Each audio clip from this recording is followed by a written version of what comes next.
عاشقی و دانایی تو به زمان کس نده کردن برن کس نده کردن برن کرد جنده بن جنده به تاجبی آلا کردن جنده به تاجبی آلا کردن هم خوردن رنگ تو رو شورشی سردکن کنادیان مدارشان سردکن کنادیان مدارشان کس نده کردن برن کس نده کردن برن کرد جنده بن جنده به تاجبی آلا کردن جنده به تاجبی آلا کردن هم خوردن مریا و کی مصرفین دینیمان و پادیمان هر اجتماع دینیمان و پادیمان کرد و کردستان کس نده کردن برن کس نده کردن برن کرد جنده بن جنده به تاجبی آلا کردن جنده به تاجبی آلا کردن لاوی کرد را گوی سرفی و شیران بابروی نشیدگن تاجی جیهان بابروی نشیدگن تاجی جیهان کس نده کردن برن کس نده کردن برن کرد جنده بن جنده به تاجبی آلا کردن جنده به تاجبی آلا کردن خوردنون که حاضر و آمادنه جان فدانه جان فدا هر جان فدا جان فدانه جان فدا هر جان فدا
تماشاوانên hêja dema xwe xweş be. Bibûrînin vîdeo klîpa xwişka me mizgîn bi rastî gelkî hêja bû lê mixabin ji min re hat gotin got deng tune. Ez lêborînê ji we û jê jî dixwazim careke dîtir pajmernivîsan dibin got deng tune dengê vîdeo. Bi navê xwe û navê Yekîtiya Giştî ya Nivîskar Rojnamevanên Kurd li Rojavayê Kurdistan û li Sûriya ez xîratinê bo teva dikim. Programa me îşev mêvanekmeyê ezîz û hêjayê helbezvana me Kurd û Kurdistanî Mizgîn Hesko got ji mêj ve bi warê helbestê de navdar e helbezvanek gelekî navdar e çi di Rojavayê Kurdistanê çi li seranserî Kurdistanê tevayî. Ez wek nivîskar wekî dijî rojnamevanek dijî li gel me heye Xurşêd Elêwî em ê her du bi hev re em ê karibin pirsên xwe ji xwişka mizgîn bikin و أمي بهفرجي لسر جيانا وي براوستن لسر برهمين وي راوستن چه جیانا وی جمیج و دما دسپیکا نفساندنن وی هر وکی دیجی دما نوجن ون هر دو بخیراتن خوشکا مزگین حوالی خورشید سپاس خیردار بی مزگین تبخیراتی سپاس اری گلکی سر جیانت از زنا خبم جبر از خوازم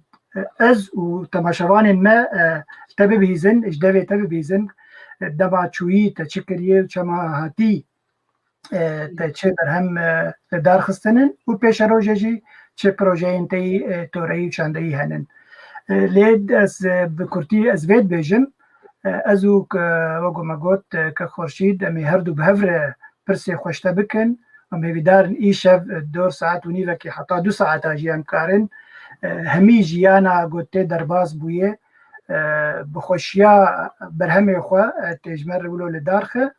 وکی دیجی ام تماشابان هجاجی بیجن ام خیراتنه بوتوا دکن چی پرسه و هبن جمجی و خوشکا مزگین هم کارن پرسه خو بکن پرسه و بلا دواره توره و چانده کردی و تایبت هلبستا کردی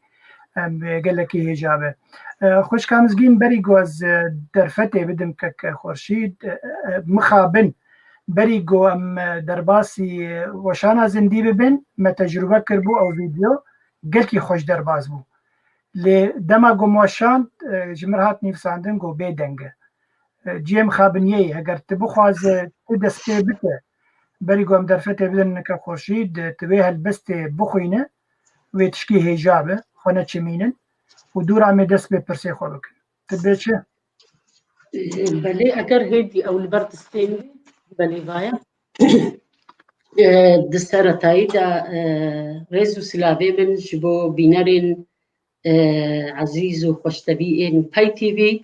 سپاسیک تایبت جبو کارمند و خباتکارین پای بین دلال هروها سپاسیک تایبت جبو یکیتیا گشتی نویسکار و روشنامه‌بان کرد لسوریه گو ایرو افتر فت دانما بهویا گو امشی که بکار بن لبر چرایکا بچوک فیخینن و ام بشون خدا کلیکا کگش بشون دا بهیلن بجی بهیلن بله وقت سرطایی دا هلبست براستی مخابن بنابو هلبست دریجه هلبست فازم بیجم بیداوی من ویسی دا روژا بیرانینا ریفراندومی دا هجاي جمرك شكي سراوستي جبرجو من بمبست حول ده هناك جبيت كلاسيكا مي كردي من درباسي ناب هالبست انكرنا تكز من مبست وها كريا ومن جيب شوين وجنو كلاسيك اف هالبست درست كريا هلبستا خنا چمینم اسپازم ویراوی جی بیجم او پیشمرگه که دما شریک او رشکن طاریه در باسی کردستان دبن وقت و ویدیو پیابو بهرس دبیجه دماغو دنگ تقینیا فی شکان تی دبیجه پیشمرگه در دوری خنا چمینن پاشی دما کباش سروک جناب سروک مسعود برزانی جی وی گوت ناوی دبی او جی اخافتنا که خوی هجادا وی گوت دوبارت کی من جي أفهل بس رست أم هجاي قوتنيجي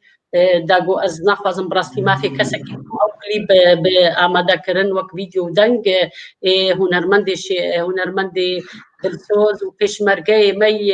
جوان مظهر سعيد بو بلي خنا چمينم خنا چمينم جياما و جيا ناهي رفن هن لبر خوددم وهين بيداريا آراراتم طوفانك وچندين عرض هج قشتيا تندم خوش ميزا تبر نادم نانا وانا چمينم متروزارا ما قوسي جفولكان وآرم مدم خدان الشهرستاني نفي ديا قوزم هزار أنفال وفرمان من ناخين بختواريا زاقروسم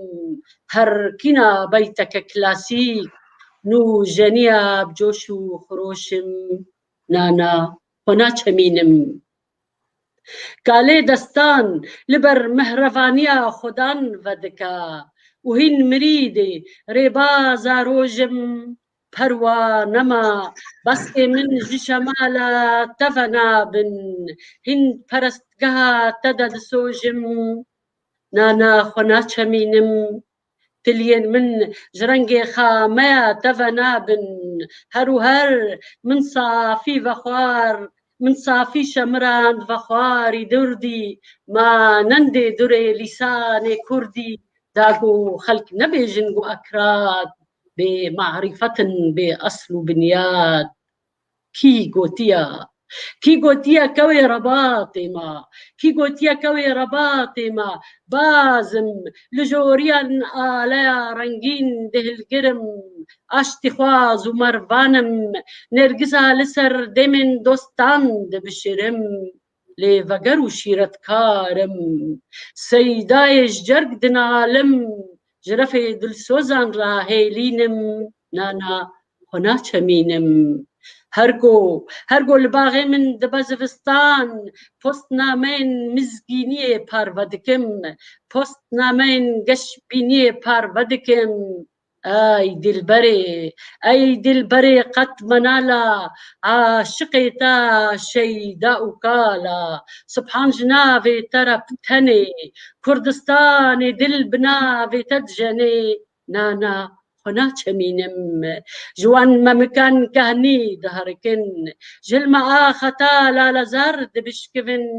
جمجا بر بانگن تا گشترین تیرج دچورسن و هین از ولاتو مرید ربازا تما هین از مرید قبلت گها تیبی روز و مبارک جبوتا ام تفحيران بجارك سبحان خدان را جناوي وي تبارك اگر بيت بمرم دسنجيدا سينو خارك اگر بجيم لسر دوزا خما بياني باش صباح الخير اس قربانا هرچر پرچين خما نانا خنا چمینم روش باش صباح الخير خانه من شه كبار پیش مرگه من توی روح و روانه من ببیت قربان تجانه من صباح الخير كردستانا من دايكا شيرين بوشتا من روج ماهيتا بورون ستير آسيماني من لكا دزي وكا كيشاني جمر قلا ويجك لكيهان وقردوني فرق مي بيستكك سر خوشي لسر زاري حيران بيجك واس قربانا وان دمن قمر بسكن سياه بيتكورم تو يروناك وبيناه تو سر وريا مني بش مرقي ديرينم أزبني وتو بادشاه بجان بخوين تا خرينا داوي اگر بيت بمرم ولاتو تو يددل دفريادو نانا خنا چمينم نانا خنا چمينم سپاس تو هر بيجي بلکه خورشید پرسا خود دست بک بس بری گوتر دست بک براتی گلک اون درباری خوشکا مزگین من نگوت امیل سر گلک خالا راوستن بتایبتی بشداری آویجی ده روزنامه پینوسانو بشه کردی گو اوجی یک جسرک به روزنامه و هر وکی دیجی امیل سر خلاتک هی نیزی که میویدارم به نصیبی خلاتا برتوخانا فرانكفورت امير سرويجي باخبن سرقلك خالن جرينجل برامج تجور بمين سربرايز مي باشر مي بيجن بين زمان كرم بك خورشيد بله ایوار باش تماشاوان هیجا تو بخیر هاتی خوش کامزگین المالاخو از هنکی بکرتای سر هلبستوانه مای هیجا مسکین حسکو دنگ بکم هروا شبیه جی می پرتشتان زرال بکن هلبستوان مسکین حسکو دو سالا 1973 ده لگنده شلومیه یه گریدای به باجاری تربسفیه و هاتیه دونه خوندنه خویا سرطای و هر وهم بشین داویجی لباجاری تربسفیه داوی کریا لألمانيا دمينيش زوج الصالة 1996 و تايرو هشت برهمي وينجي دائرو روج دركتنا بتبايجي هلبستن تيبي أديني ده هزارو حفتان ده دركت يا ديوان أسويك تجي عندكو ده هزارو هشتادا دناف حناسين خوبانين ده أو جد هزارو ده هذا لبر هلا ولاتكي بريندار ده هركم أو يد تشاب دركتنا يكمين تشاب ده هزارو دوزده ده ودو يميجي ده هزار وبيستان ده رستك لالا أو جد ده هزار وسيز ده هذا دركتيا بر بورسن هسكرنيفا أو جد تشاب دركتنا يكمين تشاب ده هزار وبازده هذا دو يميجي ده هزار وبيستان ده ريجهن كسكين أو جي 2019 هذا دركتيا وديوانوية داويجي جبخشكا جياني أو جي ديوانا داوي دركتيا هروها أمش تماشاوانا ببيجن خوشكا مزجين عندما يكيتيا قشتي يعني بيسكارو روشنا مبانين كورس رجبي كورسانيا وهروها جي وكي عبد الباقي عني زمان دريفا بريا كوميتا كوبران بينوسان نوديا وام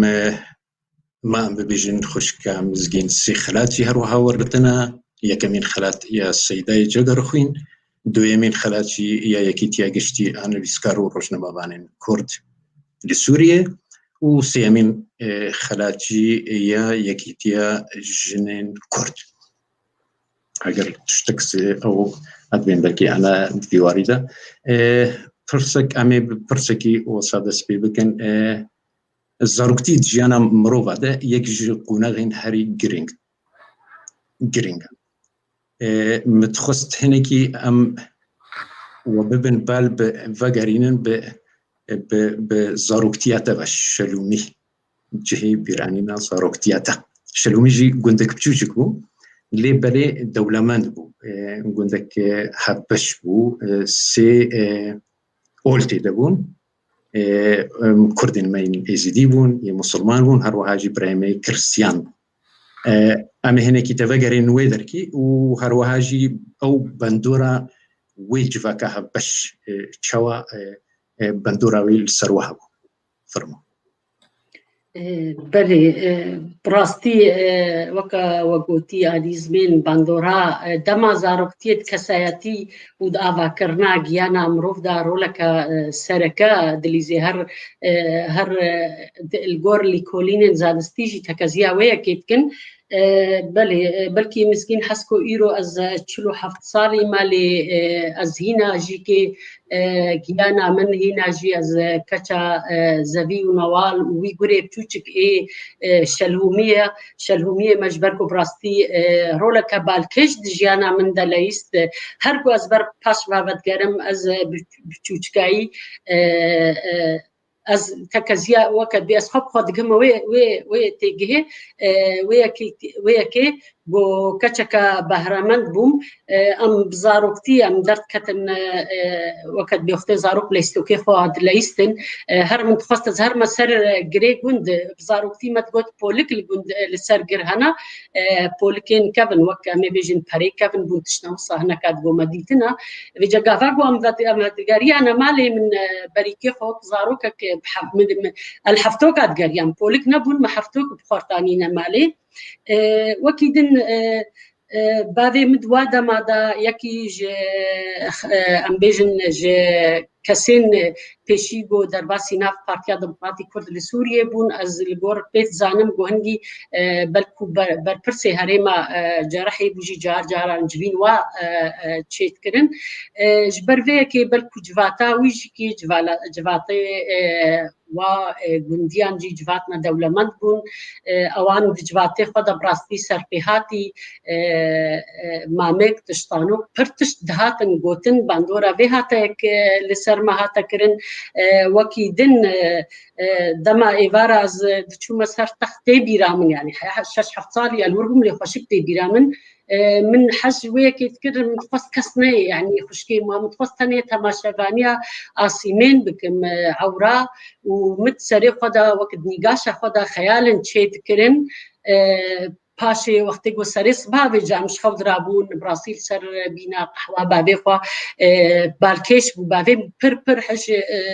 سترانێن ئەمێ بێ فلۆکلۆریا کەڤن ئەمێ بێ ئەمرادێ کنێ بوو وێ دەمێ محەمەد عارفەی جزیری بوو گەلک بەلکو ناوێ حەمکانها شاکرۆ بوو الواقع داريت كر وكيدنا أمي بيجن سعيد جاباري هبو محمد شيخ وهبو أم لفسر فادن جا مظن بون بما بس داقو أزجلك يدوقنا غيدنا منهم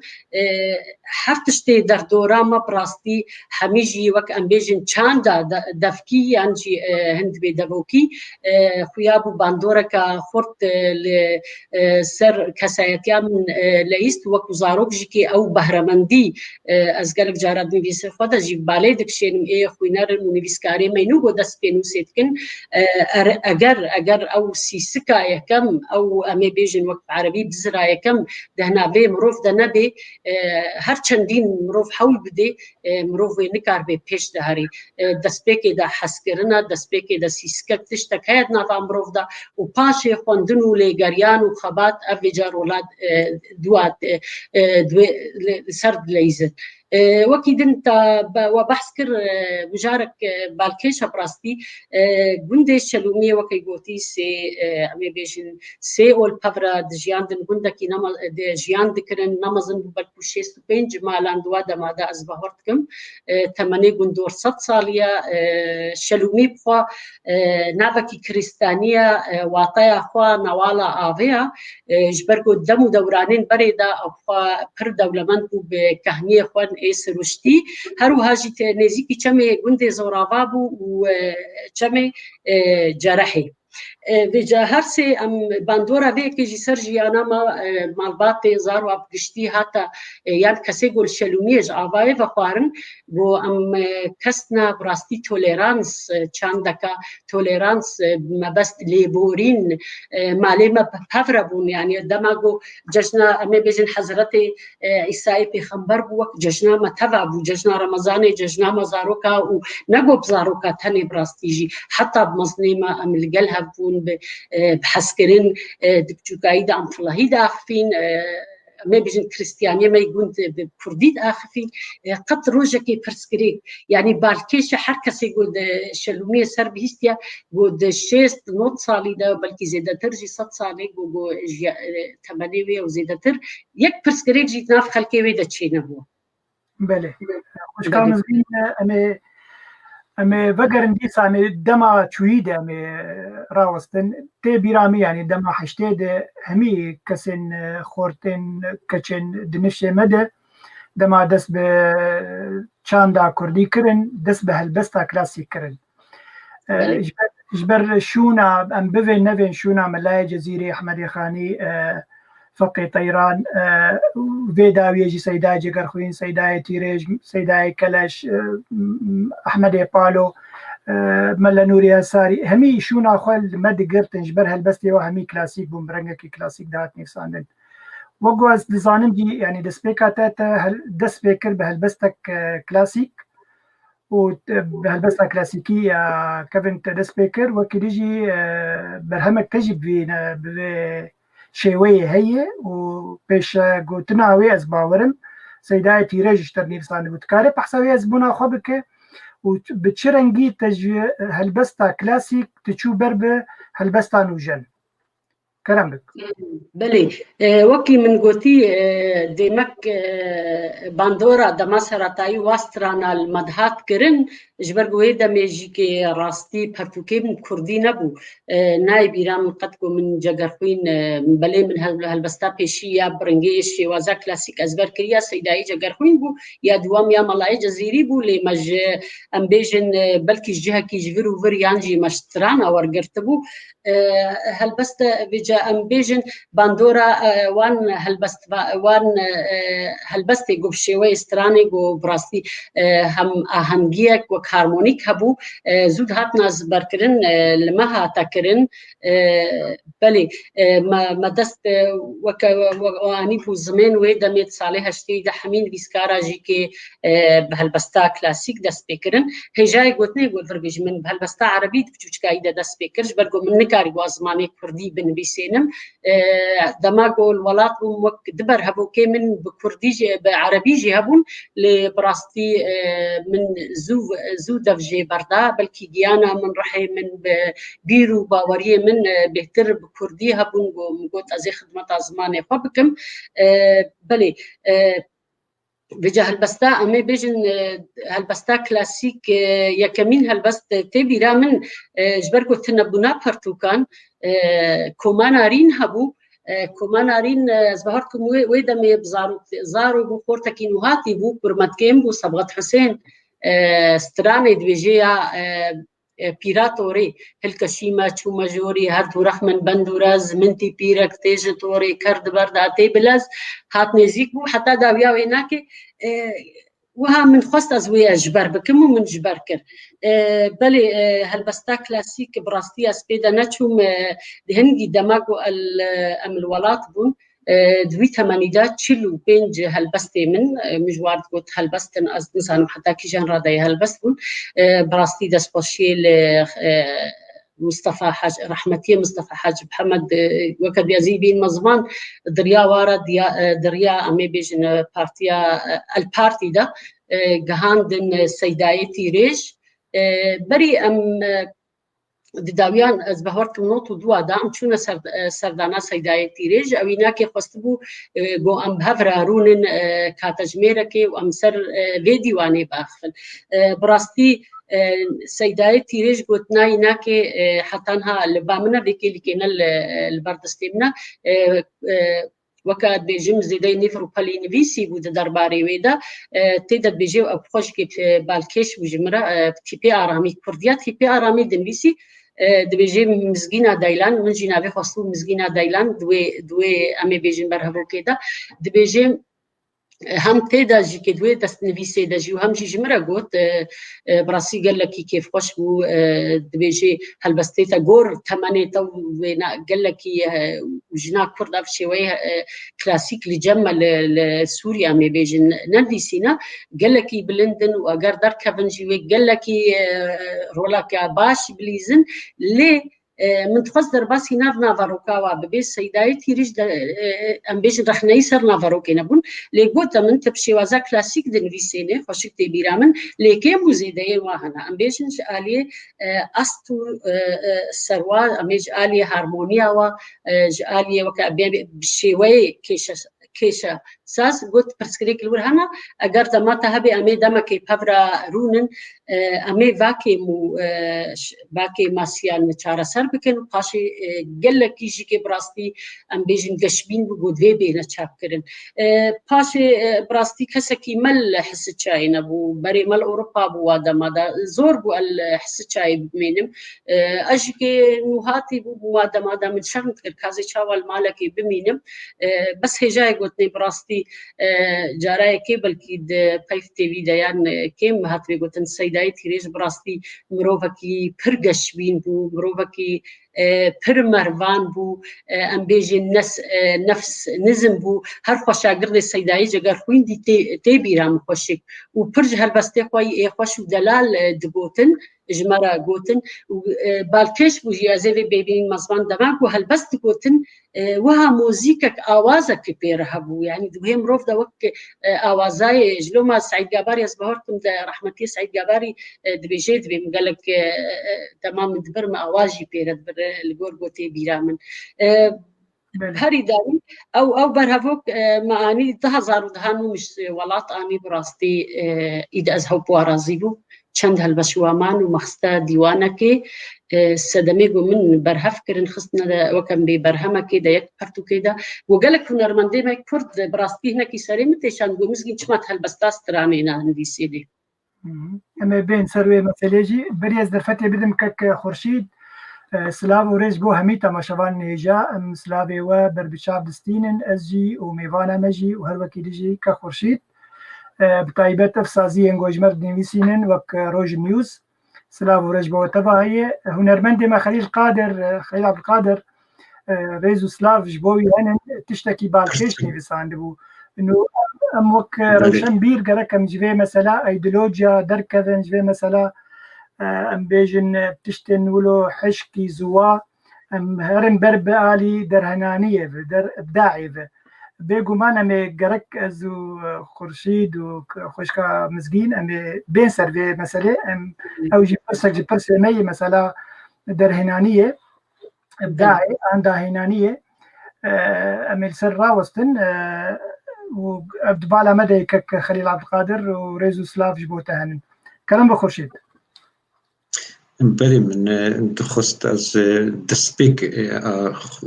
هلبستوانا ما مسكين حسكو نچار بو به زمان عربي دسپیکر از بیم نشاش بنزيكي السح هلبستين ويها وهروهاجي بتشيروك كويجي هي اد بیم صدو شسترو هلا قالوا او برهمين خود شاب كرن لسروان سكيني بردوام كرن یانجی پشتی بال به زمانی کردی و چوی دی قتل و نوگر و هنک بله راستی دبر هبو که من عربی هبون ایرو جواه البستا بلکی چند اللي بامنن تشيروكا من تشيروكا كنبيسي بو بالي راستاس دور صدوشيست نزانم روبالي بو بعربي بحيسرين رندي از بهورتكم جوي دمي نوتو دوا من اوجي كيف داوي كربو يا نوت صالان وتي بهورتكم هنا البرشا دستيمنا اگر صالان وتي دا او تشيرو كاتبانا تشاب كرين بلكوش بوكا تشكولها بتشوك يعني امبيجن دسبيكاج انا قدا قالكي باش تبو لبراستيجي ادبياتي هر دمك ودورانك تشتك جيردلي وياد دواك من قوتي براستي من خزوج بن باندورا زماني عربي درخست ريزا من قالك جبو زماني عربي زمانكي براستي فرها كورة رضا من شحمي زمانار هيا لي براستي ام وكملتكي جوسان دي بن دست زمانكي حسكرنا مجوي زماني 5000 سال ارزمان لبرخد دي 5000 سال ارزمان برخد دي تبي حرتشتي تبي فرمانا تبي انفالا تبي تنكرني تبي سياني دي افزمان زنديما براستي دما جيانا من دوزا ويسماني المكر وزماني ما ايه مالباتيبو از حزتكم براستي كردي بردوام بكم از حزناكم واهل بستاروكي تشابجي بكم تبي قوت شنو خوشي دوادا هنا بله قال لك باشا خوشكا مزگین از پیشا جماور و تماشاوان هجا سپاسیاتا بکم قد وی دما داوی حرسی پرتوکه تنگیان ما از گلکی سپاسی تفکم و براستی از گلک مسروا بنیفساندانا بکیمانی د فیسبوک بلا بکنا رکلام جوار شی بکرنا بس السوز دمتا و پیشا تجی پیشا تماشاوان و پیشا روجا سروا بنیفسینم هناكي من نافاروكا وانري مخوندن هقا معنا مزقين حسكو ببرسن يعني انا درهماتا يا داوية في ايصال 2020 افدر كتير بلي يعني هن هالبس يدن هنك دقن وقوم بخشانه تيد هنجي وكي ديجن جميج في دركتنا هنجي بريدو صالة 3 صالة فردو برتوكيتا هقا هالبس تاتا يا بيشي وأوا سال 2020 بدن برهف چندی پیشکتن لنرینا مزگین حسکو دهیه چندی پیشکتی هلبستاوی شیوهیوی کرم بک بله پیشی دخاله گرنگ یک برای دلال خورشید لیوی هلبست جبختشکا جیانه نه هلبستا يعني حفت برهمي من هلبستين هنا جمرولو بالكيش هات او نهل بس هناك نارين وديتين وسرقيهاتنا بلكي بأوايكي بخشانات بالنبيسين وكي ما مصطفى عبد الباقي اني بوزمين دوام جبو فرصة هنرمندي شوكار خليل عبد القادر وبراستي اسحزتكم قوم السرويجي بسكنن اللي امي بقرنا فرصاتك تيبين افيني يا بيشي تابلو يا برك اسپاسیا و مامۆستات کم هنرمندی میشه وکار گوکی بخو بخش اف تابلو گو دما مجوات پس دیاری مکرن و پیوها پرتوکی ما خملاندن جبلی ویجی امی بیا شفیع میکائیل هیا خوشکا جیهان ابراهیم هیا قالك دن لقمان احمد بهر حال يقر ام يكو ابيش بن ام بيجن كيجا يا كيجان هنرمنديا بلي لخوزالي بورينتكم تيبن افيني براستي خويابو اس وقت بيجي بهم طنقايا كيان جي جنفيسكارا ادبيجم ازمونامي يا سقط ازمونك سقط وجارك من فيسبوك داني بوزمين اللي براستيجي بي ازمونك وها سقط جي دبي قمروف نكاري هلكشي هاري قناغه كدي يا بهتر لقوا هاي دار بي بهتر قهبدين بيسيخوا اسكسك براستي ازي خود بنرخينم الفيكي لي كده كسك وهما حف برهمن هالبستان يا هاشتاجي بلكو اماده بلكو هناك جير دبي هرجو از هر 2 3 سال ديوانك تيتا تشاب كرن امي انجي ببرهمك تيتا تشاب كرنش برجو مجو ديوان او جي كي تيجا كديوان هناك بيسي هالبس هناك تبي نزان محمي برهم از دما گول خوفت گرم دما گمروف شی سالی چلی دنی ویسان نه دبر دوام دی دمک ایدم روف خواب خو کی مایه خناست کی بله بالکش خالق گرینگ مگوزه خو بنرخینم دیوانه کی حتی دیوانه کی هر کو از بیجم زین هفه دیوانه از الفرق هشتم هالبستی پشتی دمکی از هالبست دیدن میسم اد بیجمنا هنا از نگه ما یخوناغی حتی ویگا ویجی از بهورتکم تشتگو از فازم بگه میدا هنا از نگه میدا بما بس استفازم خبيش بكم اتفازم آلافين جالية زمان آلاف نديب كاربينن لفر اگر ما مستعد الباقي من درفت بدنا مزهمة او كرسكريا زي درباسي برسا ما مستخليل عبد القادر ببم تدبيجي جبرقو الفر جرينجا تشما ام دقوناك ام كرد دقوناك هالبستا شويكي دمانا براستي برسكريكي ميك فردا برسكريكا ام بيجن چارا جملتكي بي چارا نوسن ام بكن نكن رولك بالكش دجيانا مدى لايستيا بلياس حسدكم ايرو د هالبستي داويدا ما مستخليل يعني قالك خوينر هاي جنين ام حسدكن بلكو بهتر كليل هالبستا مني هاري داويد يوتيوب ده هذا بايز لي جهداري بكن بايز بلكي بشوي جو افكسين جو هالبستا امي بيجن داهي نريت دخرت بي اللي ام تشاوا بكن براستيجيكي ام جريداي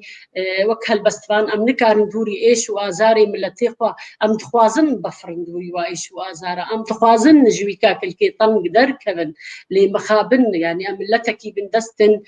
ام حستكن دا ام زمان بفي ملتي شيرين بكن ام حستكن بزمانكي ساناهي حساني بنويسين بلكو اجبرولو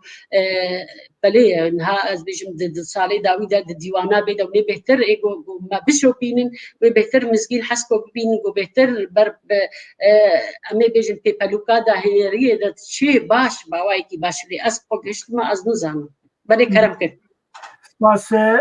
ببوري خورشيد د پرسن گرنگ جمر هاتن يكجي يا فنر روجبيانيه زهيدارم خطابي بله قالكي باكي زانش بيجي هنا البسفان هنن دما هنا عندنا هالبست ده بعربي هزر دكن وبكردي نيفسين انجي ده بيسي ده بعربي دنيفسين بشر وردغرين زمان كردي قالوا هون اسطا هنري وان هالبسفان انشاود نرخينن تجريدانا وي بداهنانيه هي انا برسا كمبو خوش كامزگين برسا فاطمه جي قالكي گرنگه دبي هالبسفان پرچایکی گرنگ جیجوا کامیا کردی قالوا حتی چرا ده کار باندوره ل بريار سیاسی بکه افهردو پرس خسکا برسوی اگر بکرتایی تبده وگلک وانت كانت كرما خويا كشي بس ون بينن بلي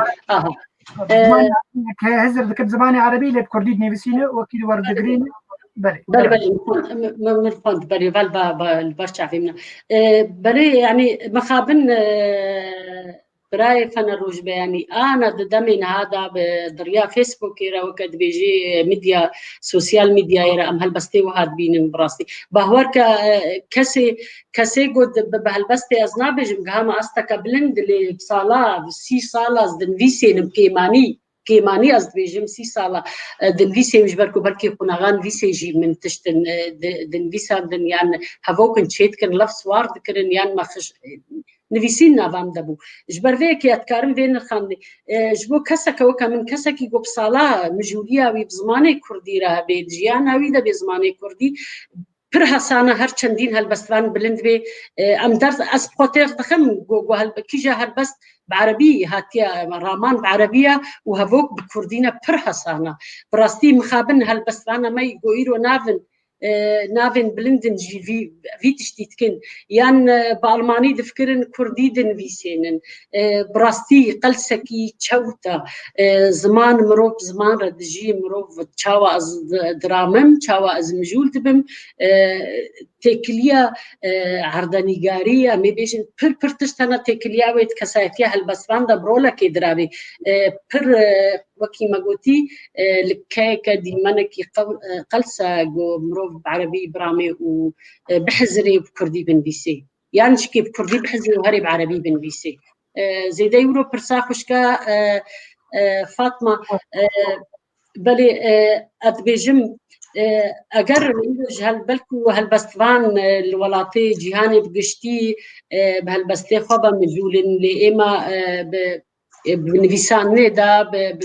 بكهنين داهينارية دا بداهيناريين آفراندن دا بمعنى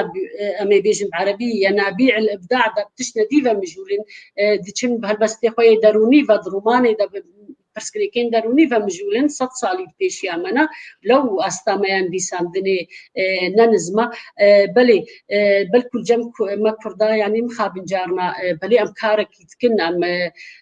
بلي دماغو هالبستي خوندن از بهورتن باندورك الهر كسي تقيل حتى الواكسي سياسة مدار بجا او خب قريد دي ويانا از فيكي نزانم بهر حالي وقت بيجي قبل دماج هالبستان تينا خوستن قم كاركي بكن جبوج باكاقوا اگر ملك قبل انتر دام دزقهيما بيهترها بانا شغين هالبستيج بو آلي كاريج بو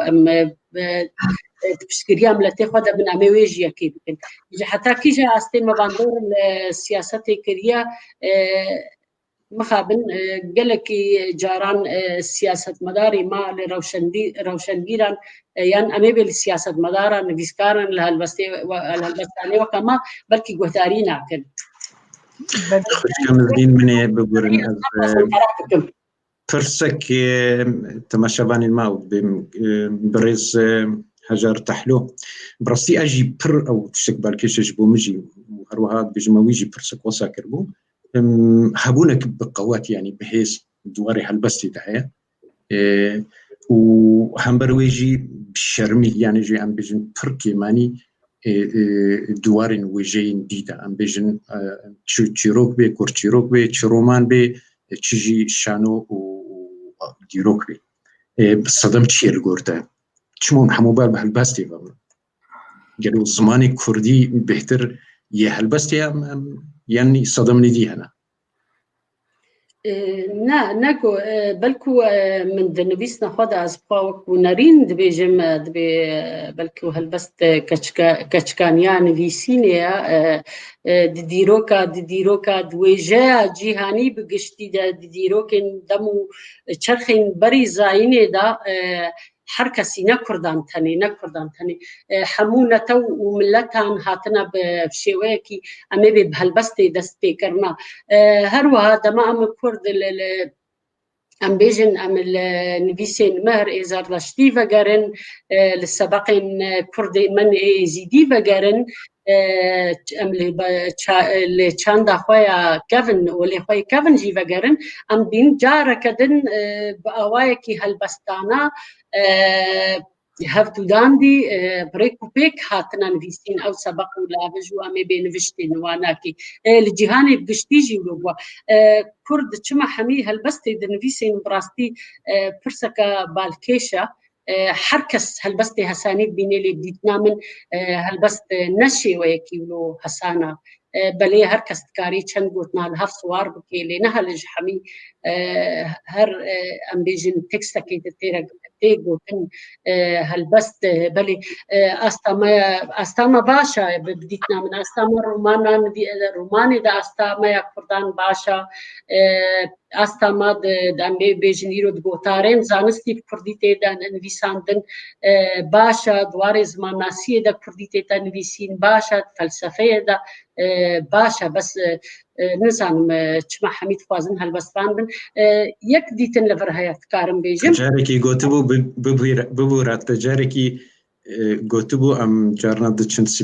سمینار نای یعنی مهرجانی هلبستی ام 20 هلبستوانن و 12 تماشاوان یعنی ام کسینا ام هذا بویل ما گهدارید فرمو بله من قالك جارا او كسين جو مهرجاني ماي كردي لاوروبا بريفد من افر سكريا براستي يعني انا بد بينو سيدات خبتن قالك هلبس شي مرتين تشما سدمين فيكي براستي ام راستي جفر بيجن ام كرد ملتكي ام بيجن ام بر بهذا غريداينا ام جف شرم تكن ام بيشن جاميركي تبيرام قالك جارا هناك ام بيجن ريزدارين ما هلبسفانين بتمن مظنن أبخوي جوانن توروانن بتشندي وزيركن هر سالتين وهمان هالبستيت خوينن بيجا أوجي توروانن وجوانن كاتشوا وقتيكو أو حتى هنزن وهالبستاوا ناكي يا بري 100 سالية وتين دخوينن براستيم روفت كبيبن باندورا شرني خالك دي جرينج هي أسبانيل قلويما قالك كسيما تورواني ما تبيجن أميري بدن واكسا برا أوجي شوبا كخو ببينن يا أوجي بخورتيا خو بهزا خو بلي دماغو إيرو وريد دامزجين حسكو وكا وقتيكو نوز هاتم إيدي أو دم قضية يا براستي أم بيجن دماغو ما دس بيكر چي ما يكردي هبو چي پرتوك دستي ما ده هبو چي انترنت هبو بلكو أم قلس هاتن وما مخورت بون هالبسفانة إيرو إيدي دريايا حميل دركه تبل برفكرينا خو خورت بكن ورن براستي چما بيكي بيجن أجر از هالبستان از نب وقت بیش بنگه که راست از هر باشداری برنامه کی ببم باشداری مهرجانه کی ببم که معنی اگر هنکی آگاهی من سر هالبستا کلاسیک یا کردی نبی سر دیرو کامیا کردی کدن نبی براستی بیشم از خودشین وقتی گهنک بیش نم گرک از بیش ما متخابین گرک چکی مجفم جارا درخن براستی تبلو هذا نجم تاني تخستن افتشت بله سپاس گلکی خوشکامزگین سپاس جبو تماشاوان هجا جبو ماموستا عبدالوهاب علوانی جبو همی نویسکار می فنر روجبیانی خوشکام نارین خوشکام فاطمه یوسف نارین عمر همی کسن هجا دگول ما تماشا دکن سلاو جبو هنن خویای مزگین پرسی گود بالا مدن و مشخور نویسان تماشاوان پرسا دکن دو پرس براستی ناوی هجار تیلو و شاش گوت بو ناوی هجار تیلو دوستکی عزیز اسلام و ریز بوی جانه دپر ساعتن کرین یک جی عبدالخان تلداری او جی هلبزوانکی هجای دوستی می حوالی می دبیجی دما داوید گلک پرتوک هاتن چاپ کرن تابتی پرتوکن هلبسته و دبیجی دما رجای چاپ هلبستا کردی زیده دبه مخابن استا هلبست پرنزم دبه دبه پرتوک پرن دبله هلبست نزمن هلبست ند اصلی استا گرنگ دنن هر وقت دیجی پرسک دی هبو پرسا چنار موسى دياماني دبيجي يقولون الاختلاط مع الثقافات واللغات الأخرى تجعل اللغة الأم غنية وأقوى هل وجدت هذا الشيء في اللغة الألمانية؟ فصيت برسا مبو إنه شندي چاندا ألماني شونا خوا باندورا خلتقرتيه وهلبستا هاتيه بيشكتين وشويتا هاتيه قوارتن كلامك اگه پرسوا هر دو پرسا بده گلکی گرنگ به پاشرم کارن هلبسا کشتر شو براستي اتفاضل بيشي تشتكي بيجم قال لك ناف روشنبير نبيسكاري ما قال لك كسي ما هي جاي ايشا بالفيدير مرة بشدارن ما تشوبينن شيروفيان كومنتارا دنبيسين از نكارم حرتشتي ببرس بينم سلافو ريزي مجبوحة مكا حسكرنا مجبوحة مكا ونحميجي ريز وباورينا قال لك سباش بو في هستي وي خوشكو جوان بلي جبو عبد القادر عبد الخان تلداري براي عبد بلي داخل لي بوريني تكب بلي أجي همان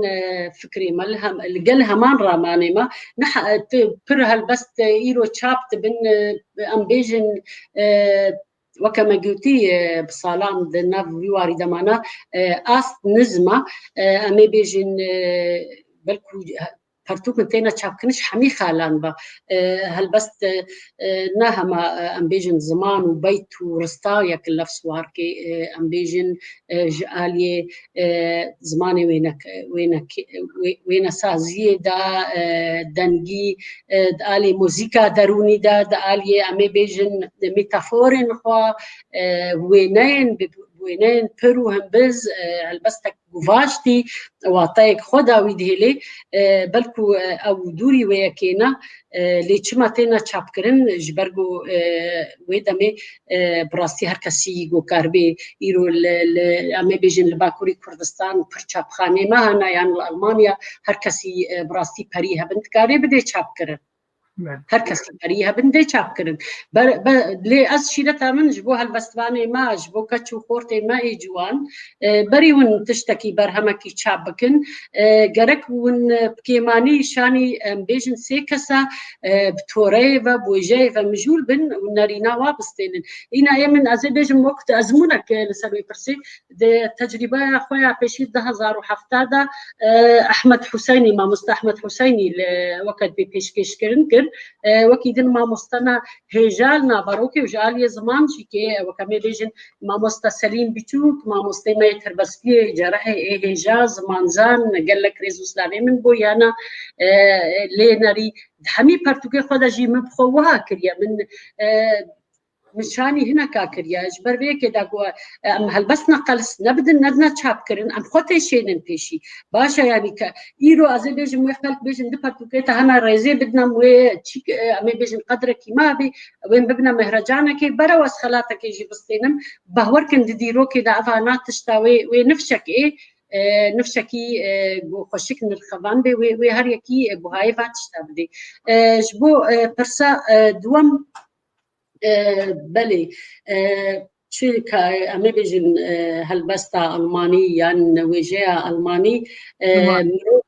نورمال ام بیشتر ولو از بیشتر مشام دکتر تولرانس هاتم بچوکایی که خوش من براستی و بزارو در واسکر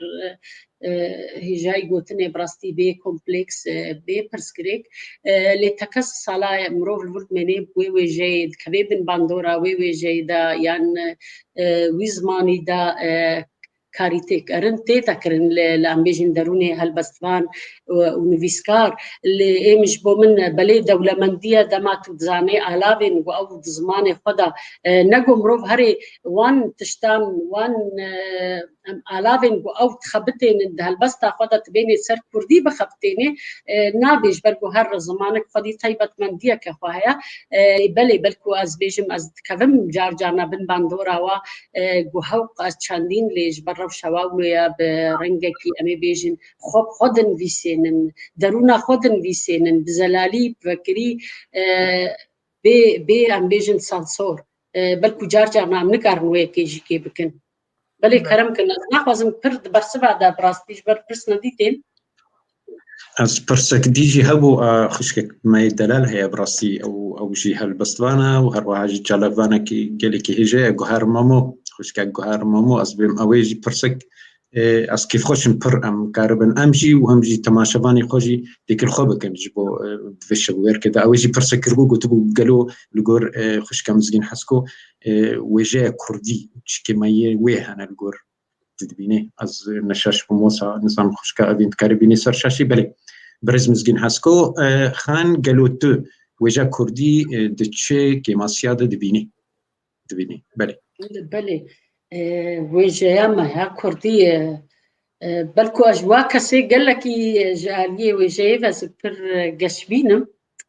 داليه زمان دا وجاي بكشتي براستي ام وكا من قوتي 5000 سال بشتي طوفانا نبي نوح ام كرد زاروك يافت ايديروك خندبي ام هاتن ام كرد ماغوس بچاندك ب ام خدان امبراطوری ویژه ما کردی پر دولمند بو از براستی نهات یا بیرامن بله که ماسی ما وک کسا هنا ام کس مشت که ماسی نیاد بیل ورول ور که ماسی ما می بیجن امی بسر استان ویسکارا که ماسی هنا لی ام بیجن ویژه کردی بلکو یک که ماسی نگو که ماسی تشتک حمید ادبیات جهانی دمات یا آلمانی جیت گوت خوینه ادبیجم یوهان وولفگانگ گوت د چرخه 19 د حتان ها استرکا هری گشیا ملتی آلمانیا دما گوت ویت خوینه نه کمی ملای جزیری و نه ملای جزیری کمی ویا ملای مای جزیری د ادویجم د 100 ساله 15 د بوبری ویجی کی بو کی ماسی مای ویجی گو ام خدان دولت بانا از باورت کم بلکو ما کردا انا د اسنا گلک بلند خلات هری برین جهان د جی کردان ورګورت با چم کی ما کردا لګور من چاندا المانی د سپیکا و ادبیات و دیتیا ام چاندا کپر دولمندن ویجی کپر دولمندن براستی حیاس بین سقافی بداوی نابی بله خوشکا مزگین براستی پرس گلکن وادی ساکک فنر به روشبیانی سلاو رز شتره لیبلی بری وی از ذکارم بیجم سلاو گرم جبو کک درویش عبدالعزیز و جواکا کردی سازیا گو پی کار دکه گلکی سلاو رز بوی هنه سلاو بو احسان عفرینی هنن هند بیجن شعر و سیاست دماغو هلبزوان شعر و سیاست تکلی هفدکه او قیمتها هلبست جی نامینه وجبر بیا وی کس جی نما گهد دوی مسئله تایبتو دماغو سمینار چه دبن و هندوزا خلقه دکن جبر همی هلبست و تکلیا سیاست تکرن پیره او يعني بجماوري يجو متذوق زمان ان هلبسته او حاضر ناب يبرد زاني سلفا انه الشعر هلبسته خاصه سياسه الدنيفسين وكي ديجي انا في تعليقك عبد الواحد علواني قال لك جرينجا جيبوا متبع دبي عملوا اوروبا خوري دبن وقال لك بيشكتي توريا اوروبي قالك امجي تقنياتي وتكنيكي ودواري نفساندني سودايه كبجرن هروكي ديجي شيوي نفساندني يعني شيوي نفساندنا جمع بلكي كلاسيك به جمع قالكي مودرن قالكي بيشكتي ام كاربن دماغو ادبيات اوروبيه بخين ام كيماسي قد نتقليد به ام سودايه كيجي بجرم كاربن استا نفساندنا زماني كردي بگين استا زماني نفس زمان اوروبي يعني مريدانا براسي ادبياتي غوز خوينم هناك جدابون هي بيغمان قالكي بيشكتنش برقلك قودان زماني خو تقنياتي خو شويه نفساندني قالكي بيشكتن خوش كامزگين ام برسانه ماتكن ام هلبسته كيشتبه بيزن وقالكي خوش به تخازي برهفوك خويا داوي به وقالكي هيجاب باشا بس خوشكا فاطمه برسكر بوچما مزگين چيروكي نانويسينه از حستكم بسبور بم هلبستا خودا تشتيغو حتى دن هذا الويسينم نسمه شويه كي دي براستي نقوز نكار براستي بما بس حزناكم دركبم وكيدن جبو كسي ميجن هلبستا سياسي من قلت روشا كيمي طيبتها هلبستك سياسية قرم بحساب بيش مرقب كان يرو ما بيجن شرفان هنا نما ام طرفك سرخكي ام بيجن ام خل لاين قرو الي قري رخكي دبيجن ام حركسي سياسة براسي برسف جير دريج دبي از حزناكم بيبن لنا صدمنا بنواب شوية هلبستي الباماما بلي كرم بلي ازي في جاري هلبستي من ياكوس حشيتكم دريجة ازي هلبستي وك ازمونكا دغو دوا برتوكي مي داوي جيا بيشي مهندي من بيسيبون ازي چندكا جواب خوينم هلبستي هاري كورت ل بوايكي زلان بكري زي بجمله هاي كونا يا ديمن يا ناب نوايدي هنا ديمن شش من بربسينغا خوفا ببا لسر من مطرسا ما نتشاخي گوجدايك بوم ازو كوفان جيويكي تبون دي من هشت هر تيرا جشا فينتا نيرقسكا ددم صالين قليل كان دا دي من چارده منا كسن خا بينوك متو لسر دوی فولکانی کتی هیلا و مخواشتا و دزی بشرین ببشرا بشرینا تا رفع تلورين من لبرافين هيفيه وگراندن ويشوي دباغ وبب مفند وبسري كاتدا بهركم دباغ وبب خفشك دلوفان وددريا تشا فان دديل ببم لدبا كونا بهركم ونجي ديل بمينم ونجي خوا رادستي صوتني بكم بس أفهم بس كرت من هناك فندق دست خوش شخمني أفقط استقبال كيش أتو هاتي ناس كرن بهالبستين دريش برهما مي بيدا جيب بهمان شوي بهورت كم از بيجم هاد بلكي في برهمي دزغاب ما اسوين هالبستي تشتي وصابراستي هنا شارنا مرود بيجي هالبستوان مزجين حسكو هالبستي كي دسبيت كي كبي خمو خيال أنا ما زاني شعب داوي بكي بلي حزناكم بلكي داوي بكم من قد جارك هالبستي من جروفرن ام بيجن وقت بيكوني جروفرن هر قد تيما داوي دسبي نوتكي ناب داوي دبن بلي كربكم بله پرسک ما خوشکا مزگین زالمگه پرسک که خورشید نماده زی پرسا خلاتا پرتوخانا فرانکفورت براستی که ماسید حقی تدکن گرک او نوچه مجدو بلاو بکرنا لدما مچه نبو از خوازم پرسا وی نوچه بکم انو بچرنگی هلبستا تکت ناف هلبستن یکو بزمانی المانی دنیوسینن لألمانيا ولنمسا ولبلجيكا وكت برتوخانيا فرانكفورت وكتية جريدة خلاتي تكاري تشيروكا في مسألة بيجي وبتشرنجي أو هالبستا تاتي ورقراندن زماني ألماني وكتية جريدة خلاتا برتوخانيا فرانكفورت كرمك بله از براسي تشيروكا كدوه هالبستي هابو بالكش ازيب وكد بمكور ورم من هالبست هوالا كمي ألمان هيا سوسيال بيتاغوغا دما كورونا دايام تيكليه دابون او تزانيز هالبستي دنيسي وقال لك يدو زير متكيغوز هالبستي بالماني بنفيسينم اللي براسي من جير كوت من جو بلكو اسكاربم اللي رحا من بيتر كرديت خوازي قلت باشا هنا كاورغارينا او نبو وك بروجا او نامي بيشتغل انتدا بروجا كيمي ورغارانا هناك هالبستي ألماني هينا ينن ما هلبست دما كورونا دي خوشكام جيت نخوشخانه دبو دقوت من دقوت هاي زارو كفابا كورونا بقري وبراستيش خوشكام فيروس ورقر براستيجي وكارمندينا خوشخانه بشي سي حفتي بقري اسكتم بنوي باندوري من هلبستك نفيسي من ديماني وابجيش كان ديدي تشا فردا درافن نخوشت كفن من هلبستك بالماني وها هات وكد ما قوتي رامانا هلبستك الماني بسريم دبو ما بالماني نفيسي من الباشش ما هات ورقراي كرديت فيسبوك اذا فهمت كورونا فرشتي نعم من بلكي دو حفتياج كي دمك يا باش هشت از بخوبي نرازي ومن كورونا نذكر من هالبستك كردي داخستيا جارا بيشي تشتكي وصاتكم من نما از وقت بالسروي انا سكنيم فيدا ما داوي داجيكي وجارو جبركو المانيا ام بيجن وك عادتك من هيا السري ام بيجن دما تسري سباي عند قهويره از حزدكم تشاب مانيا الماني بشوبينم افريلي دبو يعني صاله يسال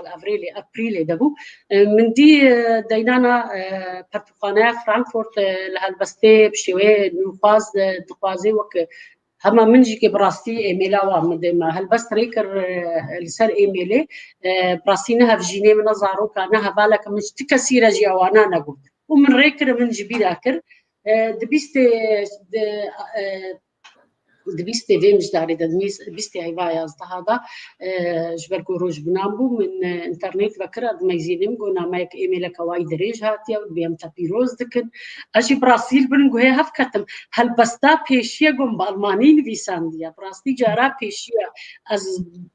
جارا بيشي أصحاب دين تشتكي بالماني بنفيسين وك حول دانا كيبو وك ديمانا كيبو ودبيام تابيروز دكن وأبقى حتى نهاجي ألمان جهل بس ترى بيليرك وكا مودرنا ليركو جنوسن سايتنا ليركو نزهان تشاوا وجمر خوش كرنا براستي از لفكت مشيان چند هوالا را مش هوالا خيرمان را وركرت او جيكي دفري ودبيتا تشاوا دبيت بالماني بنفيسي اشترى دبيجم من قلت عندنا البنداوي نمينا از بالماني بنفيسينم بهر حالي جمر قلت وينا مكا ديوري ويتكزيا ويكيبكن من جيب راسي من قلت انا كردي ما بيجن بمزقين خلاتاي كي ورنقرت يلي هالبستك ويها تاع بجارتن براستي بركي نجمة مستجان دوست رجيري كرويجي كي بيروز باهيدا انا من كنت تكارير وكا شيرتك تراوستك هبيتشي ديوري نامد وهات قلت بعد ويت بارتوكي دا سالانا او بارتوكي دبيجن لسك تحت يوهان فولفغانغ غوتي باريكاريا فلان امي بيجن فيداسكي ام پرتوکا که جید بهای دور صدو باورتكم 5 یورو نزان چاوا او دقین نوجن دخلنا وی پرتوکی دنها بود به سالانان به کیتکن براستی هالبستا من خلاتای که ورنگرت لهاته هالبجارتن دناف وهالبستی لیر که نوجن ده خالك باركيش أقو أم بيجن دما أقو أم بچاندا وجاء ألماني دوي أم بيجي بيجن وجاء ألماني أنقو وجاء سويسري ونمساوي خلقي بوهيميا وچند فا دولتين جوارها برفرها بلي بله سپاس و مهویدارن پیشروجی دنا یعنی از نلگلتن جز بالمانی ما بنفسینم بالمانی بنفسین و هست خواه و نتوه خواه و ایش و هزار گل خود خواه هلبست خود و پیشکشی آلمانا بکوی تشتکی گلکی باش به مساج گلکی گرنگ به اجبو خلقی آلمان دتش تنن بالا مكشاند كك محمود حسن برازي سلاوريزي مجيرن نسكاركي مي بقدر جرانا سلاوريجري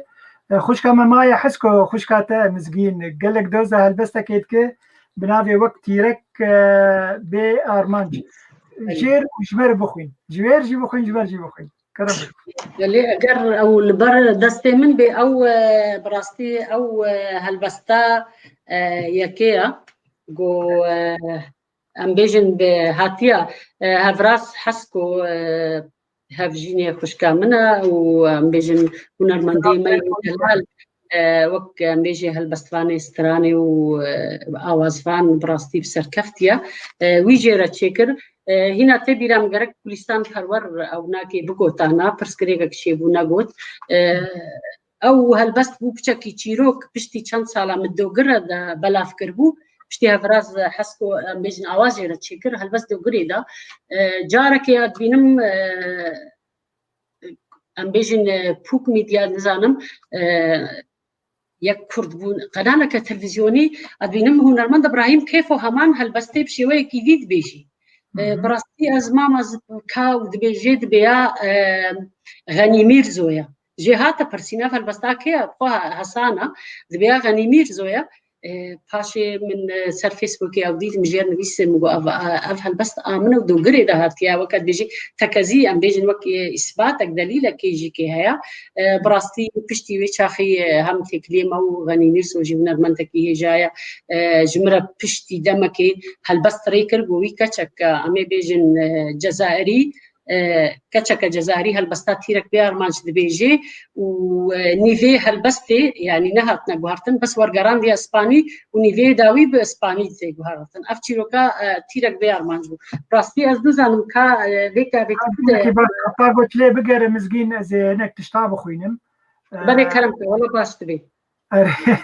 خوش كما فين ابراهيم تشتكي خوشك قلتيه او جهل بزبانك مايه وكنترول دكايرو شف جمر بروجراما ما دبيجي مزقين راح تخليني اكتب باللغه الكرديه سباس لهالكم الكبير من المشاعر الرقيقه بنصوكي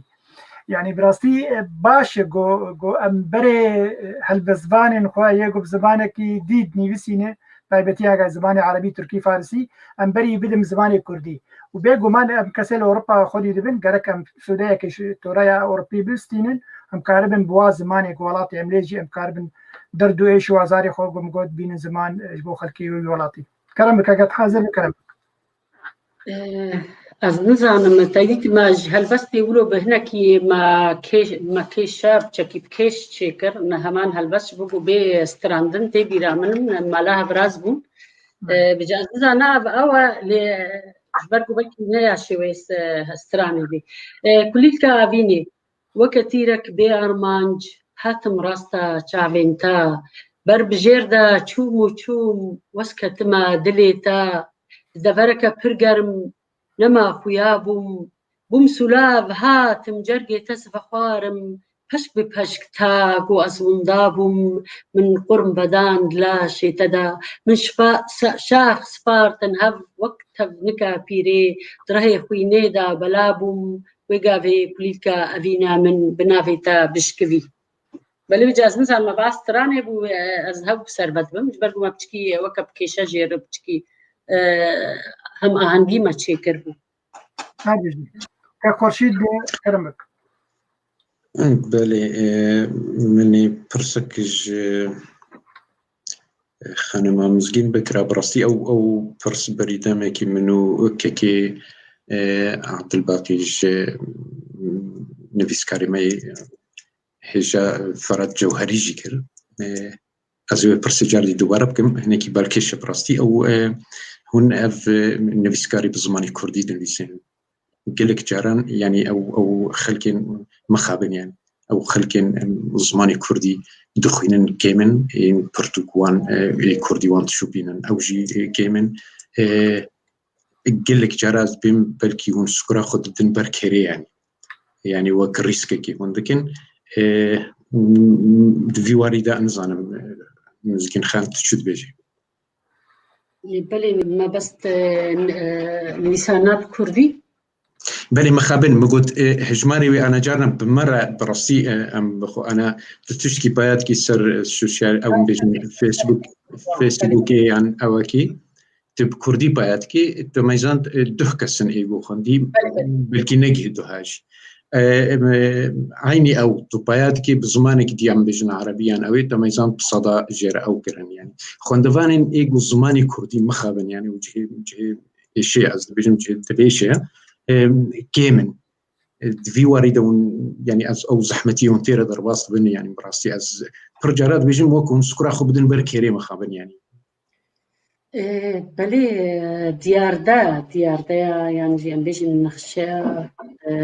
سوشيال ميديا يوصايا بالكل جمن جرينجا جارنا حستكم هبالنا ماين ديسكار هنا اجوا حستكم الشوين ديسانوا جمن براستي خوش گوجارنا از لایک یان کومنتار کوان ببینم لی از مروفکی گو ساغلمش خو باور قط بلا زانب قط جبوبن از اینها تشتکی ور بیرانینا کی بیجم بیالی دا خوشه كسكي قدرون نشكستي بأم زانن أم روشاج وكا خوزانن دما زانم روشاد بيساميا كردي وأزن بيسكارا ككرد قد بينم زانم كيشان أستيدا ديمك ويشاخي بلي أجر نقوم سكراخا بتنا بركيري دليمت كبي بركيري دا بو أم تخوازن بهتر خلق الفيزماني خدي دركبي نقول هالبستا مزجين حسكو لزماني كردية مزجين حسكو خدي دركبي الوجاه كردي خدي دركبي بلي أتزانم دما جو بعربية همان هالبستي أزور قريب مع عربية قرج بدي لابست كومنتارا يعني لايكان وشيروبيان وسهورن أم كسكي ندر مش كستينا زان روش شيء برويكي بلكي نخوش اللي نقوم سكرا خدنا بردوامه براسي فيسبوك إذا قالك أخوست عربية وألمانية تكارم هنا كي إنجليزية ماشي بلكي باش بي ليه أزنا خوازم براستي قالك هاقوت بعربي داخل ورقرينا أسحزنا كما تخوازم فيسبوكام وهابي بيجو بيرانينا خوشة جارك من هالبستا كوهينا ده هزار ودوزداز در باسهم هوالي مجي أم بيشن هفجيلي من تقوت مزقين فيسبوك كخوشة كمل فيسبوك هاي براست كتني جانا الزوكت بيجوش تبين تشتكي خوش من لايت كري تقول بلكي إيه من حجوية كينا كريا طلاي كريا زاروكا جيوسات في فيسبوك تابيتن بيسكاري ما داتشي كرن ببورين دسبيك ده جانا من بارشان هالبس درخص بيس ده كسي لايك نتكرن خوشكا من مايا بالبيديا دبر من تقول مايا كات داخل صد لايك دهاتن هم دادو أفتشما وصايو هم بكردية مدي جالكسي وبيناري وأنا هم زمانه عربينا لإيه هذالينا 5000 لين 500 كسر تدقي تشاو گوخش کامین 5000 امی بیشتر حوال فیسبوک وقتی تصدی ببی ابراستیشی که حتی نجارنا نکوالا نویسکار اجوار رد که مولو شرم چید بی شهر کسی را طریقش با لایک که من قلت نعزوینا نکن برا 20 لایک بن برا 10 لایک بن قد نپرس کری که مش فرازینا دیرو که اف ادبیات اف وجا مش خلت خنا پرت داغون دانا بی ونفسك نهاتي باورك كلكي زيرك ووري و نخاندنه خوشی جواب وارد چی که هم بیشتر کی ماسی و هم جالیه پوزیتیو جالیه اری پوزیتیو دا و ارینی. سمحي لي دارن. بله خوشکا مزگین تشتک بالا مکشاند بری دروجه من تلفزیون نرویجی نری یکی درهنان مخرج سینمایی یکی کردمی سورایی ناوی شوان میرانه دما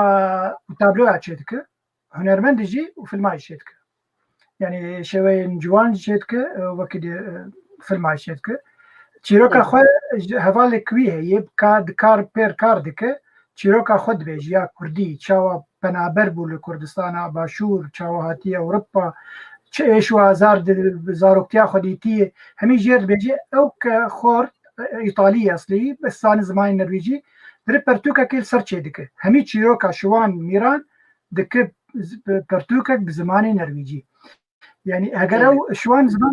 شوان بخوشی یعنی زیناز که زمانی نرویجی پرفکت یعنی اگر وی چیروکا خو بنی ساندانا بزمانی نرویجی چکی گلکی هجابا لبلی او ایطالی جزی دکتر درکت چیروکا ایبر و جرنی بسان بس هر درکتون سو تلفزیونه چکی گلکی بالا جواکا نرویجی کشاند تشتك خورتك برسكر جوجلو هردم مروفن هالبزفان بيش وازارم قال خود حسب وسرواد نيفسينه ايرو مثلا ام بيجن اف بيدميا كورونا هي قالوا هالبستن لسر كورونا هاتني في صادنانا از باور من تقلكي تجهد ابو في مساله مزقين بس حظ كم اگر بس نيفسان دبن اجي تكست جوتار نيفسان دبن تبين الزمان تشتك بري قلت برسبا خبده كك فنر روجبياني دبيجي بابي ماني برسامج بيرانك زي بدارم خوشكاوين اگر برسك فنر روجبياني ياد دوا هبه اجمر دين سر شاشه هم بخوينو يقلكي باش به كرم بك مزقين خان برسبا خبد حطان برسا فنرجي بقرم كرم بك بله وقلت هالبستوان ايشو ازاري ملتيما يعني براستي ام بوني كارن سرجواكا خورا ببينين اسباكاتشك جنك جوي جواكيما لي راستي كاد في بيتا قوتن جواتا ما بيجن حتى يا اوروبا ما بيد ما كورونا دا غور ازبالا خد دميدا براستي جبنيجي بآگاهی دولتی و خواگری نادن او آگاهیش بو پاراستنی دا يعني نها بركي زوري چه بویان بچکی بهتر ترس چه بو دست پیکی دا بله من دکوتار بکردی و هروها امی بیجن ویسی بچوک فیسبوک دا مخواست آگاهی عبدم سر کورونا وکی دن بیجم وکی دن چند پاندمی وکو چند د ادبیات دجی که امی بیشتر گوتاره کدریج ما اوشی که نویسنده بو وکی دن هلبستا کرونا اون دی انگل اونسیا با آلمانی هلبستا کدی هبو من نویسی بو اوشی از باورتم دا افریلی دا تدیت انا امی بیشتر ابریک فونی مهنا اجی بهارا حج از بريفا هرم سريس بهازدر كتم هستن مراتشي بون من خوزايا دادمان دا فيسبوك دا هيغو بشوبيني بدنجي من لسر خوزايا سر كورونا سر مجارنا دي ما مستخليل عبد القادر يا قاويد برسن انه هالبستان وجانيان ام تاني دواكا كلكي كفن دانا براستيام جواكا كلكا درت كفن ليش وازاري ملتيما جارك دي ما بدقري نور بله هل برسا كك فنر روجبياني اشتر بخوينم دبي هلبستوانا ما كراسي خويه كلاسيك جوهرت قالوا جغرافيا هلبستا كلاسيك نلقر هوجيا دربرينا هستو هزرين تنا لورا توجي تشوي جغرافيا فراه انغو هلبستا نوجن يا سربست يعني دما تتيجها كرمك نگو ما کراسي خوي هلبستا كلاسيك وهرت براستي هن بيردوزنا من يعني هن ريني مدفردانا ادبيجم من هلبستا كلاسيك چند جاران ليسي بشتي فاسالا من هاجي هاتنا تكارم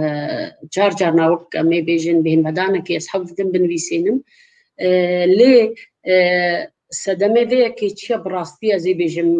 پشتی سال 1900 میگل کی درنگ نوت و هفتان ده من دیوانه ملاهی جزیری دید براستی بری محل بستی جگر خوین سیدای جگر خوین ایتی سیدای تیرج گهداری کربون پشتی من ملاهی جزیری دید پاشه و سالی داوی پشتی اینترنت چه بوجبل گو براستی پرتو که گو متخوازن البردستی متونه نه کستنا بلکی ریکی ان لکرسانا باکورانا گهدلنوی ويرنجي هالبستا بشتي من ملاي باتي وهالبستي ديتن براستي ازبيجم بيردوزا من نارينا من دبيكي دعوة دماغو ازبيجموك هالبستان نزقين حسكو ازنكارم هالبستكا قلكي خورت بشوي ازي قد تكارم هالبستكا خورت بيتشاكي نيزيك يا ملاي جزيرية ملاباتي يا نامي بيجن فقهي طيران بنفيسينن واجي قلت او وقت بيتشون دا دبيادي دمان ونافو ستيري قشن ليه بقول هالبستان وجن هم تو نجري داي كيشو ريزبندي هم تو نكيش نجري داي واقع قلكن كفني بهتر أو أتموسفيران في ساندني البرمرو فكريا وهروها دبيجو بق مروف وكالبستفانك دبيجو أسكاربن بدم فيش هنا البستفاني ما يقولوا جندن فيسن بنافو دنج اللي بقى كلاسيك أدبيجم أزي نكاربن بيتشر كي جينيزيكي سياتي بي ملاي جزيري بمياما ملاي باتيش بركو براستي حنجي چندين هندي دولة مندن چندين دولة مندن مروف نكاري من قوتنا برا أمي بيجن نوجن براستي جي قالك ما نرخ رخنوانين جو هالبستي ما بنرخي بشويكي باش ليجور فرها على تكازيا كيت كن بالكو من ريكا خديت يدنا برا دنا فاشي وازا از براستي حزتكم ليكي بيج ما سسقوك خودن ليسين ازوك خو ننو جنا كلاسي اتشاوا حزتكم اسقوك خودن ليسين بله سپاس گلکی بری سرپت بدن تا خورشید پرسانو بار محمد گلکی گرنگ براستی ده هزرین و نیفساندنه ده لگوری تا ده چاوا نیفسکار کاربه جبن باندورا زمان بیانی درکوه و باوایه کی خوزایی زمان خواه بکار بینی ولو بکرتایی کار برسواوی کن پرسک بری خوشکم زگین دست ببکی پرسک و عینی دوی اوی دا اجیه بپرسم دکاری هر دوکا یان بکی یک جیان جدا جدا برسوان بده هلبستا کردی تا چرا دای کاری خوب بپارزی جبن بندورا هلبستا ترکی عربی فارسی و ترکی عینی اد بجم اوجی دوی مجاریده دکاری ویجی باشر برسوا ویجی بله براستي مروف تكاري يعني اسكتم بن باندورا دمات دبستانا سرطاي دايا نافندي دا ما مستيمي دبستانا زماني عربي كسكي جي امي بيجن جي ساحلي سوري لاطفاني جي امي بيجن علوي بو يقول بيجي مزجين تو كسكي بهرمندي ديمك عربيه من خرط كلي اجبن باندوري دركتم تشاوا درت كبي براستي يكري هن هاجكي از نچارم لجي در لساني بعربي خوش انا برتوكن الكترونيك دما از وقت وجينو داي كارا كيتكم قالك جارا از روماني الكترونيك داينمو از غوتاريت كم جبر بس نكار راجل برتوكيت نام دستيقا بيترج حج برتوكيت كم تشا من زي وقت از مناخب مش بيبنو باندوري يكم ري فيربونا زماني كرديا فيربونا تيبن لاتيني دوام دوی مروفتی دا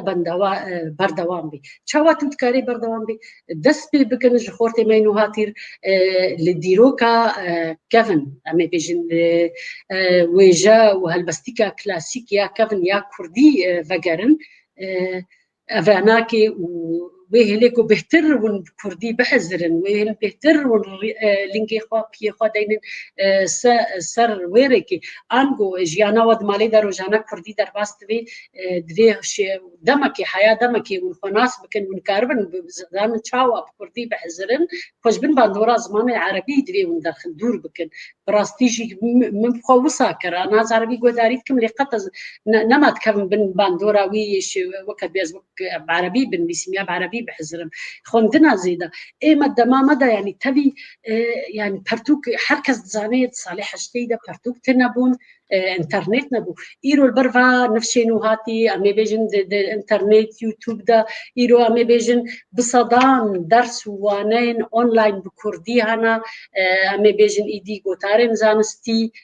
بكردي تنن بيسين حرتش دي بكردي هزنا خوازن دريس سر باخفم فاتش دا دس بيبكن كردي بخوينن 24 ساعت هون كاربن كردي بخوينن والباور كلمنيش بنوي باندوري دركبن كرم بك گلکی سپاس خوشکا مزگین خورتک دپرسه براستی پرسه تماشاوانن همی نزیکی پرسه منن فباشی جی گوام نابی واجی بینن زمان وكيف واجي وري وكيل يجي اوجي بمرق ولو قش ببن او بمن خدي بروجرامي كك مموزين بوطاني بيجيت هالبزوانك هي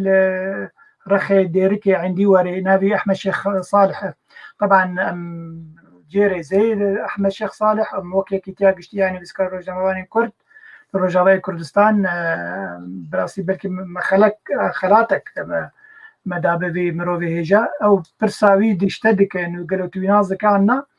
مي برسفج ديفلا تدا تشتدي بل خورتك برسك جرينج بيجا خورتي مي نوهاتي تشكتش تشخورت دس بيكرنين جو هالبس بليفسم زماني عربي وبزمانه كشكستي قالوا نرينا وشيرتها واش بوفا كساتش هي كرمك بله نا ديار ديان فيسيني بقشتي از بخون زانمات بيجن بالكو سدم و فيسبوك و ميديا سوسيالا وإذا دا كورسي زماني كردي جي بربونا كردي دا جي زبراستي قالك أنا هلبستك كردي شكستي دن فيسينن نارينا كمان هاي قالك ريزو سلاف وحرمتي من جبو هالبستواني المهنة كي بلند هايكو دن فيسينن أنا هركس براستي نمونا البرشاوي من ناخذم كسي بيشين براستي ناخذم كسي بيشين ناخذم بربريكا كي دليوي كسكي بهيلم لي براستي افتشتكن براستي هاي كويا بهوركن ايرو كسي هم يسكاري ماكو هاي كو دنفيسن جيابامي ام بيترن بهورك او كسي قد بي ام هلبستك هاي كو دنفيسن دفيغا فيدا جي هايكو يا جي كسين هايكو بياباني دن فيسينن جي درا خويا راستقين ام كرد بهترن ود عربي دا جي امتين ويتشتي دكن بلي ازنر كلوي ماكو ايرو دمك هبو دما مي بيجن بينو مجاركي بيدفي بها سليم بركات امي بيجن ابراهيم محمود ابراهيم يوسف جوا عربي وان فيسي بركو سدمها بون بشتي ثمانية تبع نزيكي 6 صار يا ام جوار بيجن ام بيشباون بعربي دن فيسي جنوفرا اگر سليم بركات فقري بكردي بن فيسي وين كار زيد مسكين حسكو بن فيسي جبركو بصالانه براستي بريزا مجبو هركسي هي بصالانه اما مزمانه خوشوبانديا وبركو عربي اوات شكيدنا بس تقول عربي شكستي باشا كردي شكستي بن فيسي بلكو هي باش تربي جبركو ايرو ما قلت درفتها انا براستي دا ما درفتنا بو براستي منزل مسكين خان ازيلفر بورا ازيلفر برسكي بكم عند واتيدا سروان برهمان تشد بيجي مسكين خان او برهمن بزمان دي تلفزيون بلي از نرينا كميت تايبتيها لبريا ويتونارين لفيدي هنا قالوا وجاء او جيان بيسكيات ببرتوك امي بيجن ناس نماي عرض نيغاريا قوتي دا هاتي نويساندن جهي قوجي هاتيا يا دنجي زمان ناس نمايا وي برتوكي وي جاية وكما قلت قالك نبيسكاري معنا جهي ريزينا إيرو قالك بخورتي عربي دنا بشتي 28 بصال 6 سال إيرو فيري كردي بن وين كاربن أو بلكو شو أدوجم أم قالك امشاشن قوم جوار بيش نور نو كردي بنبيسينن لي جبو كسينها شاشيتيكا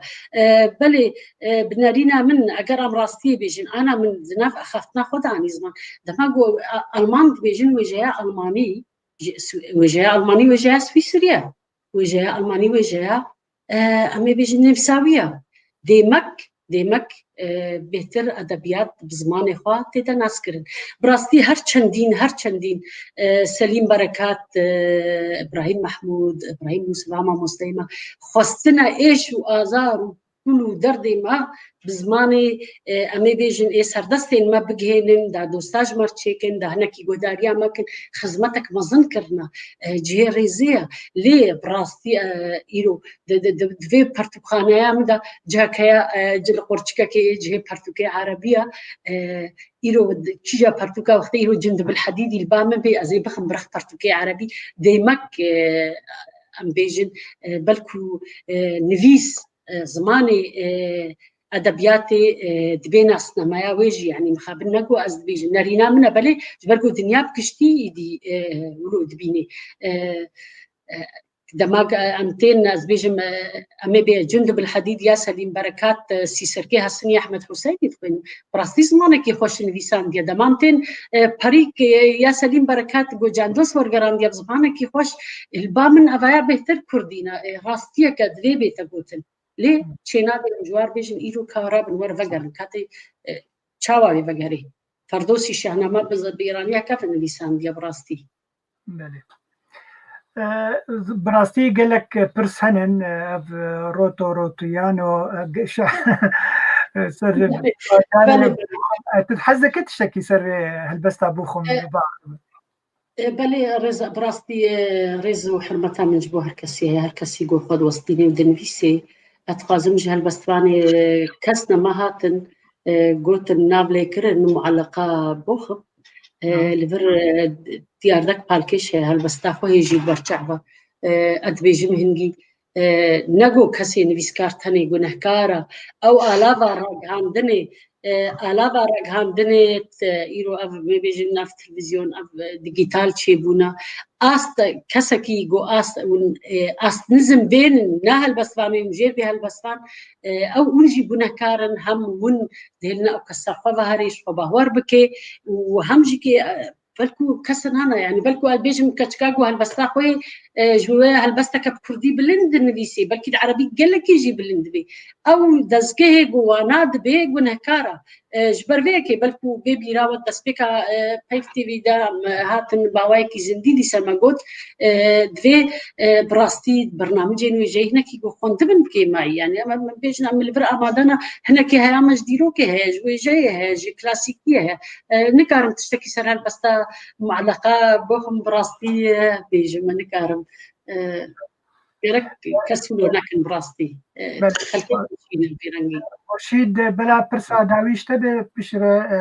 بريوي سلافك كجبو منال حسكو تشتكي بالكيش قد براستي برادر منال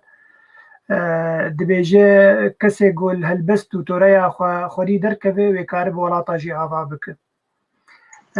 كلام خورشيد برسا خويا داوي بك وام تخوازن بداوي هلبستك خوش كامزجين ببهيزن جبر ساعتو يفهم قدياي امولو چند خلين دي ام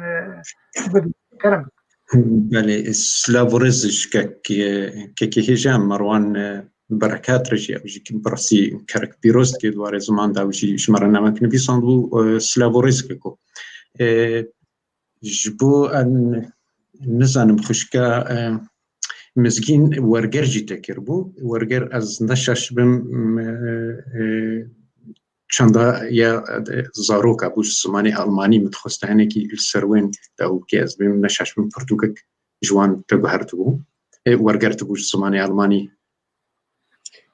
بله پرتوک جبو زاروکا بالمانیا یا هانس دبی خودی په هولندیا اللي من سر ألماني ورگەراند بوو کوردی بڕاستی هی نامە نەخستە پەرتوو بەلکو کێماسیک بێ من تخواست از الگۆر یاساین و دەولەتên مۆدێرن ئەم لێ دژین تخواست پێشی تێکلی خۆدیێرە بکەم ئەز ئەرێنیاوی بەرسڤایی بستێنم و نو چاپ بکەم هەلبەست هەرچێ قەشایێ بچووک بەربکووە گەلێکی خۆشە و من بەگەرانگە بڕاستی کوردی لێ هینا چاپێ دوێ ئەس خۆ بڕاستی بەلکی کێماسیان بوو تشنەدیم ژوول بوو مخوا نەگاندە خۆدیێوێ بەس ئەو حازرە ئامادەیە بەسکو خۆدیێوێ ئەرێ ئەمێ دەرخن ئەوە پرسک دنجی بگۆرەکێکی باقی پرسشکێکی مەڕوان دەبێ گەلۆ کیتکاری هەلبەستە کوردی بنرخینێ یان رەخنە بکێ گەر بکێمانی ji سەدی هەشتێ هەلبەستین کوردی نەخۆندبن یعنی وان نەخۆندبن کیتکاری رەخنە بکێت بێ سەری سەدی هەشتی شوانگە نەخۆندبن ئەس بێم تێگەشتی پرس زەلالە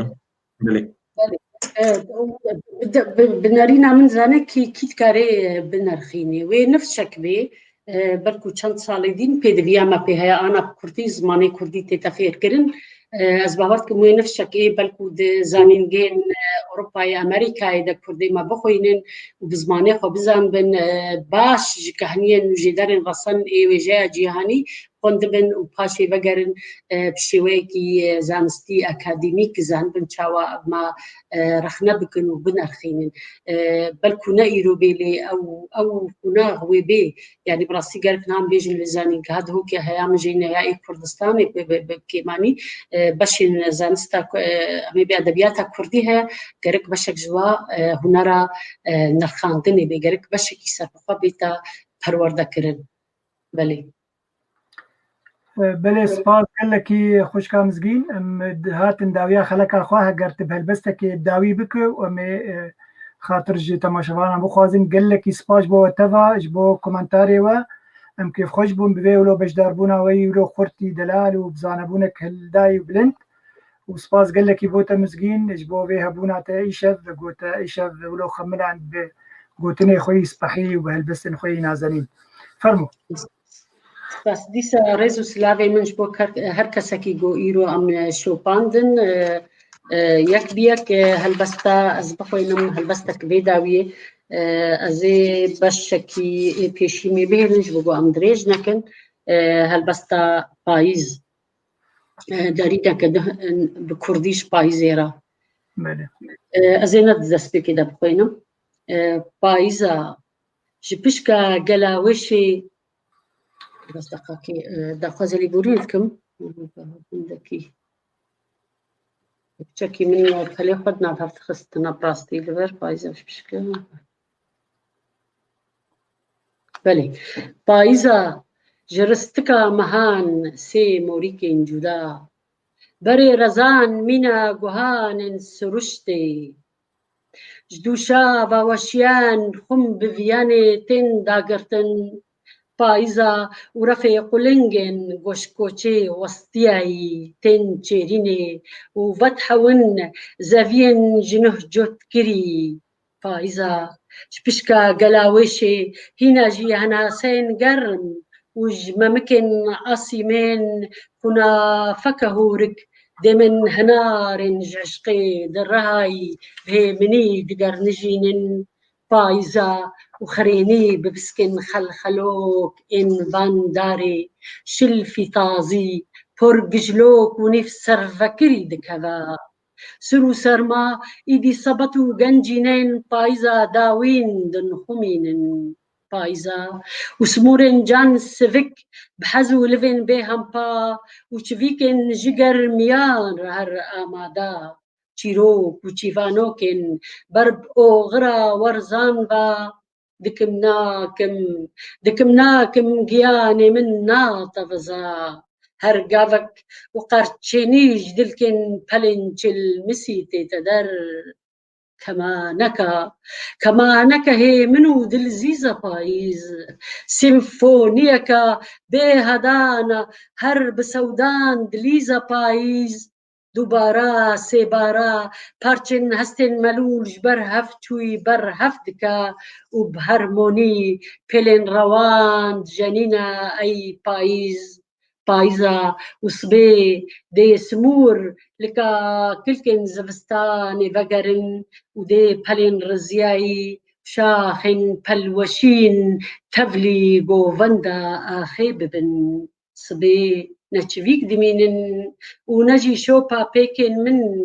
صبي نتشفيك دمينن ونجي شوبا بيكين من بتنادي مستا دستكي قبخا مايا بايزي حنا كري بتنادي تريشن مرادن ونفشتن قبخندن دمسالن وبرازن جواني آفز لفر بمينن ون هرب خيرو خوشي بمينن ريزو سلابي من جبو واتفا بهيفيا دمك خوش